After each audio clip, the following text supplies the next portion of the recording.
Kamano Joyce, gima jakomo wachono is very true. Wan gi puonj miluongo ni formal to kod informal. Formal oyudo school. Informal gin gigo moyudo dala. For instance, nyathi kodongo ipuonje chako ywecho, luko sande bit by bit, nitie gigo mo copy from the parents. Janyuol either role model ne nyathi e kako dongo.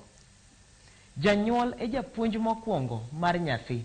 Ma wan kaka oganda, ma en in gi jawinjo mora mora ma winjo okinyi ma kawuono ni radio Ramogi, TV. Kwayona maduong' en kama, wabed role model ne nyithindwa.